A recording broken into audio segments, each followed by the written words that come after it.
Hello people, మీరు సినిమాల్లో చూసే ఉంటారు.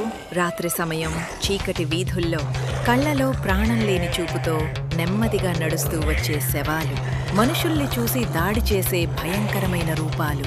వీటిని చూస్తే మనకు గుర్తొచ్చేది ఒక్కటే, అవే జాంబీస్.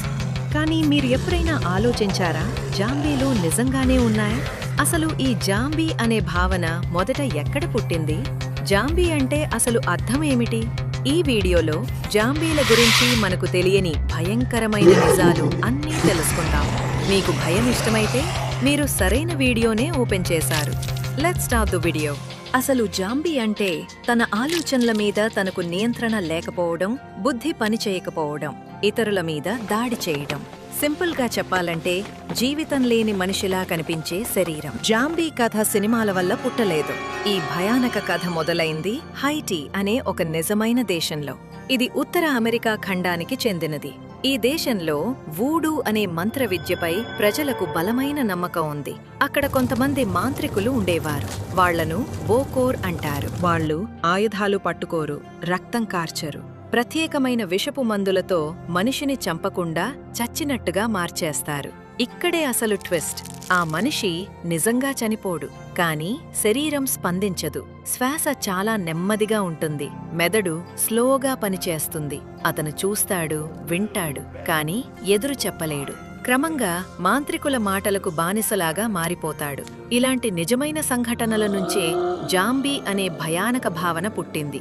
ఇది భూతాల కథ కాదు, ఇది మనిషి మీద మనిషి చేసిన ప్రయోగం. అసలు ఆ మాంత్రికులు ఎలాంటి విషమిచ్చేవారో సైంటిఫిక్గా ఇప్పుడు తెలుసుకుందాం.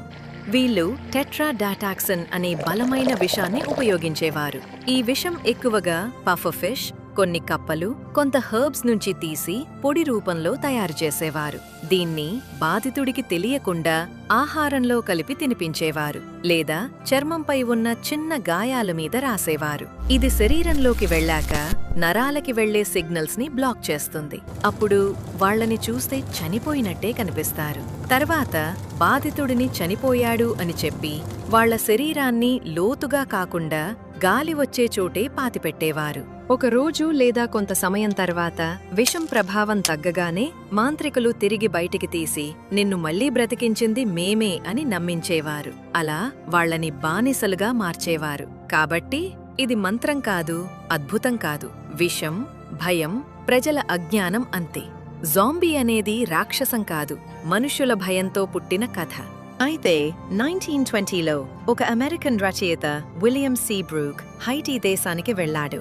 అక్కడ ప్రజలు చెప్పే జాంబీ కథలు, వూడూ మంత్రాల ఆధారంగా 1929లో ది మ్యాజిక్ ఐలాండ్ అనే పుస్తకాన్ని రాశాడు. ఇదే మొదటిసారిగా జాంబీ అనే మాటను ప్రపంచానికి పరిచయం చేసింది. ఆ తర్వాత 1932లో వైట్ జాంబీ అనే మొదటి జాంబీ సినిమా వచ్చింది. ఆ మూవీలో జాంబీస్ రాక్షసులు కాదు, వూడూ మంత్రాల బానిసలు. జాంబీ అనే పదం ఈ సినిమా రిలీజ్ అయిన తర్వాతే ప్రపంచం మొత్తం పాపులర్ అయింది. Walking Dead, World War Z, Resident Evil లాంటి హాలీవుడ్ సినిమాలు జాంబీ భయాన్ని మరింత పెంచి మాంసం తినే జాంబీస్గా చూపించింది. కానీ ఇవన్నీ కల్పితం. హైటీలో మొదలైన ఒక చిన్న భయం ఈ రోజు ప్రపంచం మొత్తం భయపడే కథగా మారింది. భవిష్యత్తులో జాంబీస్ నిజంగా వస్తాయా అంటే? సైన్స్ ప్రకారం చూస్తే మనిషిని పూర్తిగా కంట్రోల్ చేసే వైరస్ రావడం చాలా కష్టం. కానీ మన ప్రవర్తనను మార్చే వ్యాధులు రావచ్చు. భయం, ఆగ్రహం, నియంత్రణ లోపించడం లాంటి పరిస్థితులు కలగొచ్చు. అంటే సినిమాల్లో చూపించే జాంబీస్ లాగా కాదు, కానీ మనిషి తన నియంత్రణ కోల్పోయే పరిస్థితులు మాత్రం ఉండొచ్చు. చివరగా ఒక మాట, జాంబీస్ అనేవి మన భయాల ప్రతిబింబం, సినిమాల కల్పితం. కొంచెం నిజం, చాలా ఊహ. కాబట్టి భయపడాల్సిన అవసరం లేదు, కానీ తెలుసుకోవడం మాత్రం చాలా ముఖ్యం. సరే మరి, ఈ వీడియో మీకు నచ్చితే తప్పకుండా లైక్ చేయండి. ఇంకా ఇలాంటి వీడియోల కోసం సబ్స్క్రైబ్ చేయడం మర్చిపోకండి. డూలల్లీ కిడ్స్లో ఇంకో ఇంట్రెస్టింగ్ వీడియోతో మళ్ళీ కలుద్దాం. అప్పటి వరకు బాయ్ బాయ్. అందరికీ హ్యాపీ న్యూ ఇయర్.